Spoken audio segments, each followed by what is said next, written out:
Like, do you know me? no, I don't know you, and I don't want to know you. I don't Get on my face, I ho. don't want to know you. She doing too much, dude. I don't want to know you. You don't care, bitch. So everybody, this is Jasmine. That's Rashida's dress? Yeah. Okay. Hi, Josh. Hey, Jasmine, how you doing? Me and Tierra cool, I ain't gonna lie. I invited her, but I ain't know Tierra was gonna bring Jasmine. Why Jasmine gotta use my party to pop up? Damn, I feel like this is deja vu. You don't know me? Do I? I'm out of here. I already knew you was gonna do that. Yo, who else coming in here next? Is KD finna walk in this man? Everybody see us standoffish.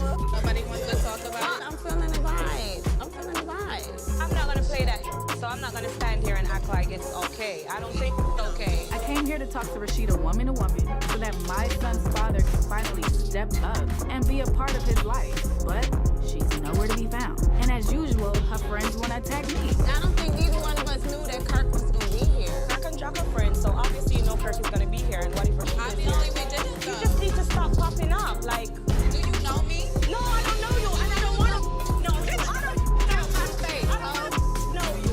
She doing too much, dude. I don't want to know you. You don't care, bitch. Oh, yeah, that's our bitch. Hey, time out, listen. I done came about this salon up in the club counter with these white folks, and y'all ain't about to do this. They out here ready for this. I ain't want none of y'all to go to jail tonight, all right? I don't have nothing to say to Jasmine. I've been sending my child support checks, so I don't know why she felt the need to pop up here, and I'm not sticking around to find out. I just got back in the house. I'm not trying to do anything to mess that up. Tia, bringing Jasmine into the fold right now, everybody feels some type of way. But why would you have a problem with me, but you don't have a problem with him? I'm just ready to go. Kirk was like Houdini. He ain't just fucking raw. He up here ducking raw too. Got the fuck about it. Ain't nobody see him. But I don't blame Kirk though. He felt the heat. I felt the heat. Nobody wanted none of that spice that was going on. I'm sorry. I did not mean to mess up your grand opening. I apologize. Thank you for the invite. I just want to be cool, I promise you. All right. Bye, y'all. Thank you. Have a good night. Yeah. Bye, bitch. Nobody gives a No one could have predicted the vicious fight that would break out between Spice, the fiery Jamaican dancehall artist known for her unapologetic attitude and larger-than-life personality, and Jasmine Washington, the woman with ties to rapper Scrap and an already turbulent past in the Atlanta scene. Both women were dealing with a lot of issues in their personal lives, careers, and of course, the drama with their co-stars. This event left fans in stunned silence and awe and set the stage for yet another dramatic Atlanta love and hip-hop scene. Nevertheless, nothing could have prepared her for the impending emotional upheaval. Even though there had been a simmering sense of frustration for weeks, it all started with a disagreement after Jasmine said something that seemed to irritate Spice. Some of the women in the group had already been at odds with Jasmine, and she was seated with Spice when things rapidly became out of control. She had gained both respect and disdain from Spice due to her past ties with Scrappy and her behavior inside the gang. The tension in the room was palpable. Spice never wanted to hold back and answered sharply, cutting each sentence with an intensity that left little room for negotiation or compromise, since she knew that things were only going to get worse. The rest of the women sat in awkward quiet, never one to back down. Jasmine answered back. Emotions were running high as the back and forth swiftly became more intense. It was obvious that both ladies had reached a breaking point. Their argument was now about pride, old grudges, and the underlying annoyances that had been simmering beneath the surface for too long, rather than words. Then suddenly, it happened. Spice, who had been clearly upset by Jasmine's tone, lost her temper. She quickly extended her hand and slapped Jasmine across the face, causing the room to reverberate with shock and amazement.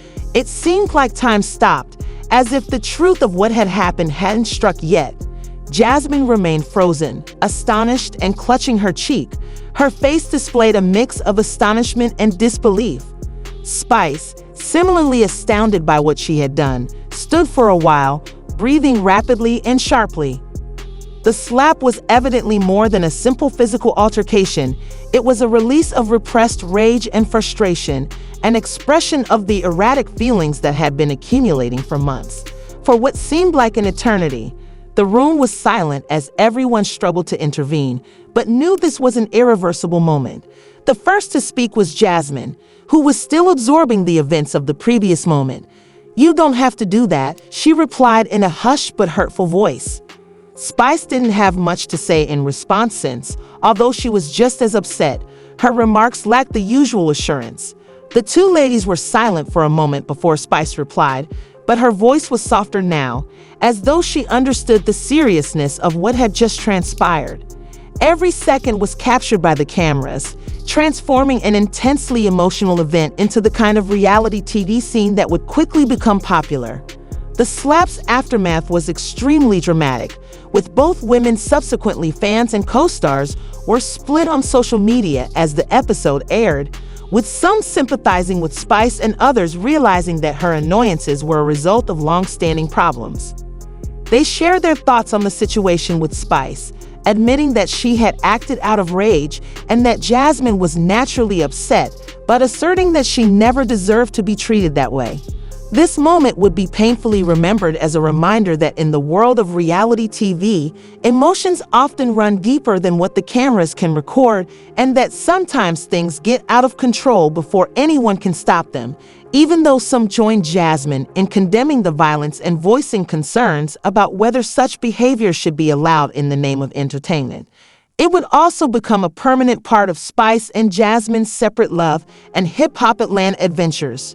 The audience was stunned and silent for a time. No one could have predicted the violent altercation between Spice, and no one could have prepared her for the emotional upheaval that was about to occur. But the scene was set for yet another tragic chapter in Atlanta's love and hip-hop history. The fiery Jamaican dancehall performer and Jasmine Washington, the woman with a history of trouble in the Atlanta scene and connections to rapper Scrappy, were well known for their unrepentant attitude and exaggerated persona. In addition to the drama with her co-stars, she had been juggling a lot of other problems in her personal and professional lives. Even though there had been a simmering sense of frustration for weeks, it all started with a disagreement after Jasmine said something that seemed to irritate Spice. Due to her previous relationships with Scrappy and her demeanor in the group, Jasmine was already a source of conflict for some of the ladies, and as things rapidly got out of hand, she was seen with both respect and contempt by Spice. The tension in the room was palpable. Spice never wanted to hold back and answered sharply, cutting each sentence with an intensity that left little room for negotiation or compromise, since she knew that things were only going to get worse. The rest of the women sat in awkward quiet. Emotions were running high as the back and forth quickly heated up, and Jasmine never backs down. It was clear that both women had reached a breaking point when their dispute was no longer about words, but rather pride, old grudges, and the underlying frustrations that had been brewing for too long.